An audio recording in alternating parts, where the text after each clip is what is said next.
Hey there, StarCraft fans. It's Falcon Paladin coming at you with yet another edition of StarCraft 2 Legacy of the Void. Today, going to be Solar and GuMiho from the GSL Season 3 Finals. Bottom right of Goldenaura, it's going to be GuMiho. Top left, it's going to be Solar. They beat a lot of good players to get here. And I think this is their first GSL Finals on a long career for both of these players, man. Solar has a habit of getting to the semifinals or quarterfinals and then flaming out. So to get here to the finals is quite an accomplishment for him. Boom, boom. And GuMiho, so he's just been kind of like a weird non-standard Terran player who can take maps off of anybody, but this is his first GSL finals as well. So again, a good accomplishment for him. There's a lot of pressure in this finals, that is for sure. So it's a 2 racks opening here from GuMiho. Planning on sending more than one Reaper across the map here against Solar. 16 hatch from Solar, not worried about it. 18 gas and 17 pool. Right behind the mineral line. Checking for proxies. No proxies here from GuMiho.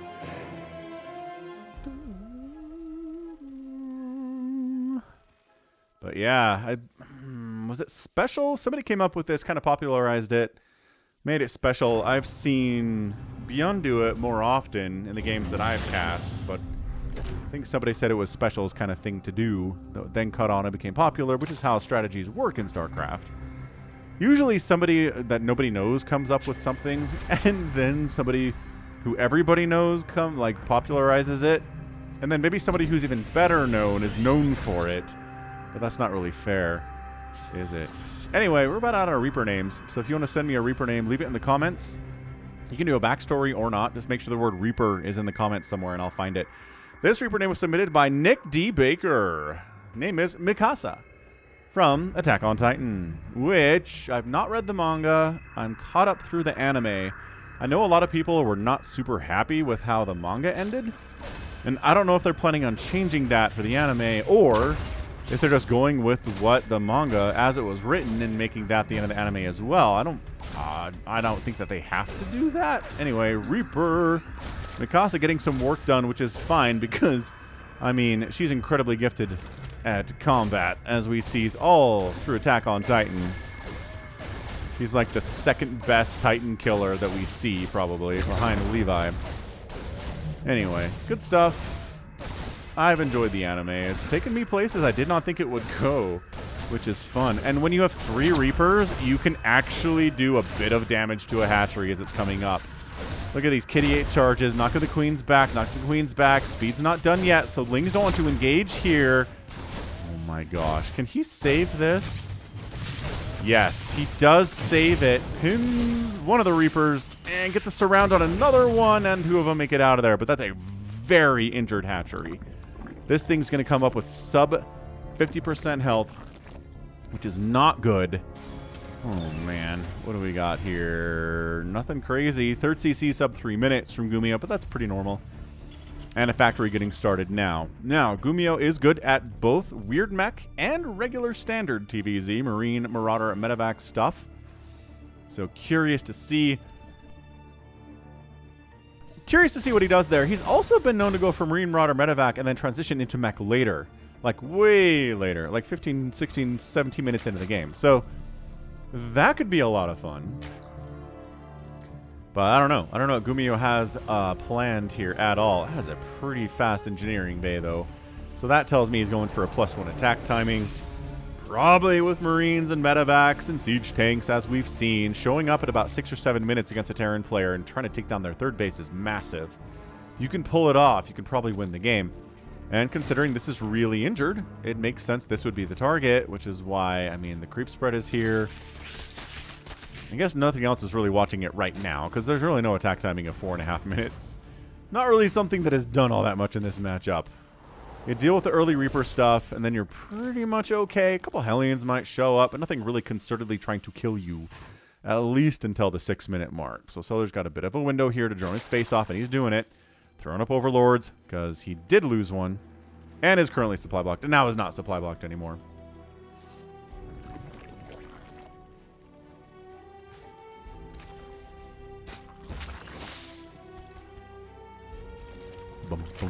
bum, ba-da-dum, bum, bum, bum. I like holding the Zelnaga Watchtower down here. That's pretty nice. There is a gold base you can take as a ninja, but Zelnaga Watchtower is tattling on anybody who takes it. This is not gold. It's the only gold base on the map, but there are two Zelnaga Watchtowers, and actually holding both of them now is Solar. Il est Solar. Combat Shield, +1 attack coming in. A lair getting started from Solar. And a Spore up in case a Banshee arrives, or a Liberator, or something of that sort. And here comes this attack, which, like I said,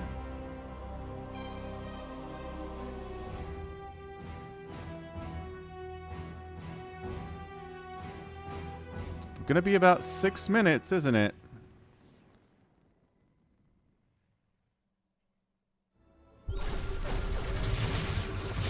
Alright, Queens trying to set up here, deal with this. Queens by themselves, not great, but with Ling support, yes, not bad. Shutting it down. Third base landing from GuMiho, already in orbital. And really, again, making sure this third base doesn't get sniped. The benefit is that it's atop of a fairly narrow ramp for a third base, so that shouldn't be a huge problem here. Liberator is being added in.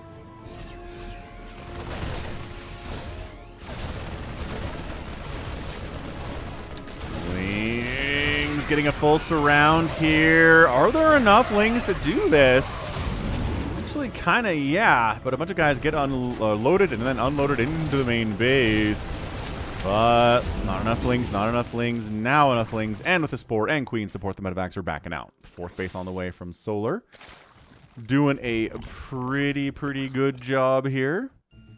Expanding. Getting rid of attacks. Ooh, fourth base here too, though. So this is the fifth. So double expanding Solar. Oh, this is... No, wait. Did I see a macro hatch? I think I saw a macro hatch somewhere. Am I totally... No, it just came up. It was already injured. That's what it was.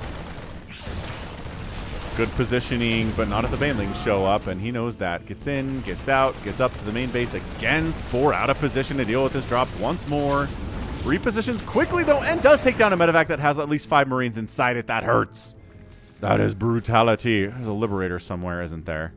That's how these drones are dying. And, yep, Liberator showing up at the natural base, getting some drone kills. So hard to see those things when they're set up. Is that Spore in range? I don't know. Didn't actually get a shot off there, so we can't tell for sure. But seriously, a Spore in this base would be super duper cool. Trying to unload again. I don't know if these guys are getting home. Oh, they are. Very slippery. Oh, this Liberator sets up in... Actually, it's a repositioned Spore, isn't it? 7 kills. On that Liberator, this base might be dead, but no, the Lings and Banes respond in time to shut this down and get a nice surround on the backside. So both of the tanks die. Hydras, brah. Oh, yeah. Okay, so Solar defending like an absolute boss right now, getting Hydras. Hydraling Bane seems to be the current meta of ZVT to deal with elite Terran players if you're in a GSL finals, right? Don't want to go Ultras. They don't really provide as much value as you'd like. The Hydras have the benefit of being fast. They hit hard. They hit from range. And they can take down things like medevacs and Liberators, which guess what? Ultralisks cannot do. Creep spread. Ooh. Factories coming in, but the sheer number of barracks we have here, I don't know if this is a transition into mech or if this is just a little bit heavier on the tank side. Not as many Marines and Marauders, more tanks. Which, against someone who's going Hydra-ling Bane, is going to be great. Like, honestly, mass siege tanking against Hydra-ling Bane just wins. There's not much that Hydra-ling Bane can do about it if the tanks are amazing. Oh, yeah, trying to... Nice snipe on that. Nice snipe on that creep tumor, though. Solar's got a group ready to rock. Maybe getting into this third base. That's why there's a tank here. That's why there's supply depots here. To try to prevent something like that from happening. Lurker Den on the way. Zelnaga Watchtower is taken by GuMiho. He sees there is not a gold base. These Lings are not actually trying to engage. They just were in the wrong place at the wrong time and got killed. Creep spreading down this way would be rad, Solar. These are ready for spreading. There we go. Blah, blah, blah, blah, blah. Only 3 of them, though. Holding 4 back in reserve. Intentionally so. There's no way he accidentally only got 3. There we go. Retossing it down. This group of the Zelnaga Watchtower gets overwhelmed. Has to retreat. Ghost Academy on the way at 10 minutes. Are you getting Ghost Academies at 10 minutes and 4 bases? Terran players? If not, be more like GuMiho. Play like this man. You too can make a GSL finals. Yeah, GuMiho. Oh, this is a sandwich attempt of sandwich attempts. The left side is not really strong enough to make it into a sandwich attempt, and the high ground tanks prevent the rest of that from happening, so good thought by Solar. Didn't really work out.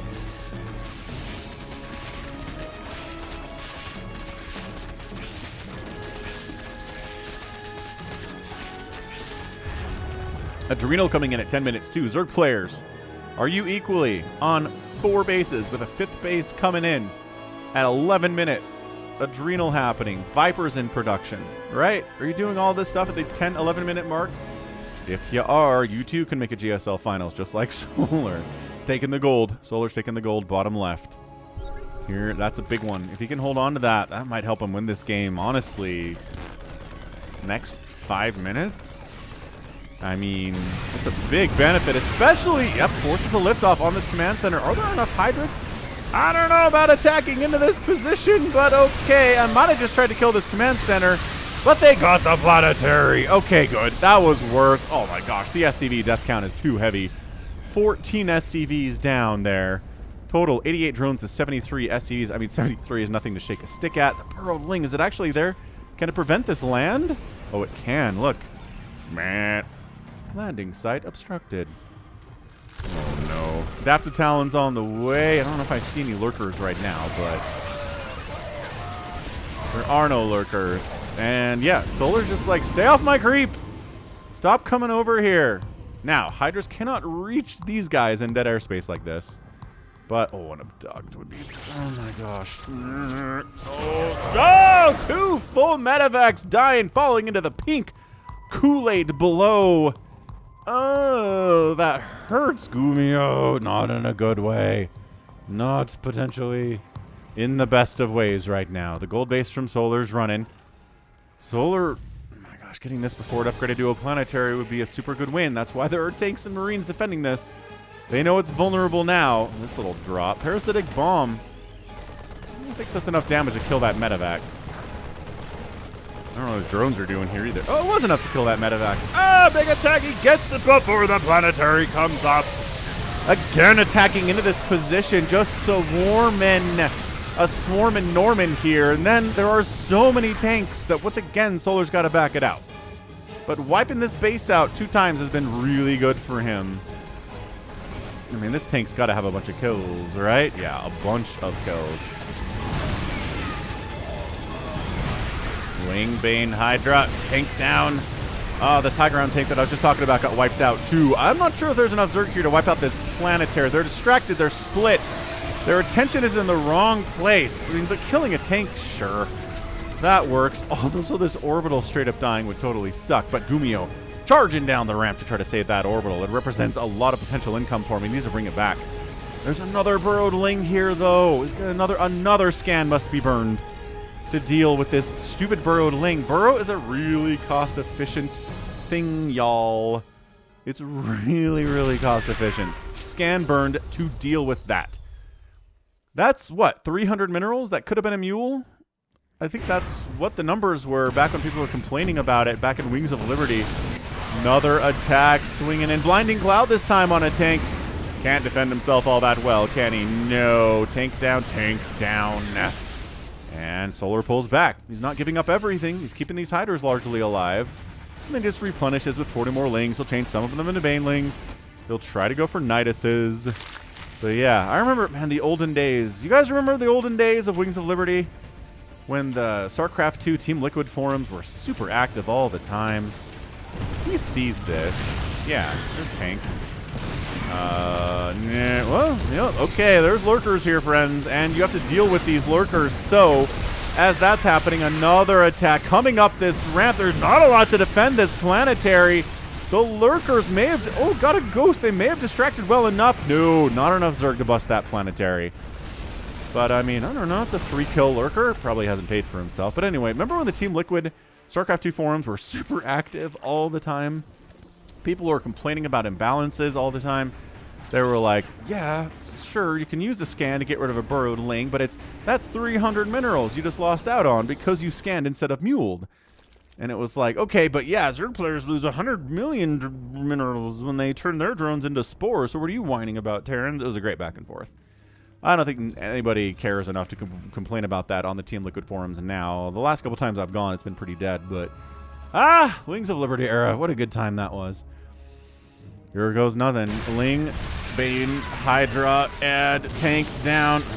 Where is the defense? They're up here? I don't even know. That's a dead planetary again. Oh, Blinding Cloud was really unnecessary there. But hey, some transferring drones got killed, but 10 more SCVs got wiped out, and, well, this tank is dead, and Solar's like, good enough, lads. GuMiho's long distance mining. This group is killing some tumors, killing a couple queens. Looking fine. Siege tanks on the follow-up. No. No, these tanks. Bad place for tanks. Oh, they rallied. Baneling's exploding on tanks is not what Solar wants, but Solar is in complete control, and that's a GG. Solar gets that win. Holy cannoli. That was incredible. Really, really, really, really incredible stuff. Just a fantastic display of ZVT there. He lost no hatcheries, only lost 19 drones. I mean, did make some lurkers for a Nidus, but didn't really rely on them too much. It was Lingbane, Hydra, Viper. That is the play all the time here. Resources lost 25,000 to 18,000. So, I mean, GuMiho did a good job being cost effective. He just couldn't establish that fourth base. Right, fifth base. 4 bases were easy. 5th base not happening. 2 planetaries and an orbital get wiped out in the attempt. The creep spread is too good. Solar's taking both corners of the map, which is so hard to deal with. Man. That was great, though, from Solar. GuMiho just trying to go standard, which is okay. No one's going to complain about going standard. But what an absolutely just great display of how to play TVZ in a GSL finals like this. I guess something that reminded me of the Team Liquid forums is that it reminds me I was at my in-laws for Thanksgiving at that time, back in Wings of Liberty when the 4-gate showed up on the ladder, and it was crushing me as Zerg. It was very sad. And then Team Liquid is debating how to stop the 4-gate. And then HD StarCraft uploaded a video on how to stop the 4-gate as Zerg. And then the 4-gate disappeared from ladder because Zergs knew how to stop it. Terran knew how to stop it. Protoss knew how to stop it. And that was such a fun time. Strategies evolving and... good times. Good memories. All right. So that's going to be it for me today, though. This has been Falcon Paladin coming at ya with yet another edition of StarCraft 2 Legacy of the Void. Go ahead, hit that like button. Hit that subscribe if you like what you saw, what you heard today. You can also catch me on Twitter, Facebook, Patreon, and Twitch, all at /Falcon Paladin. And until next time, as always, thank you so much for watching, and you take care of yourself.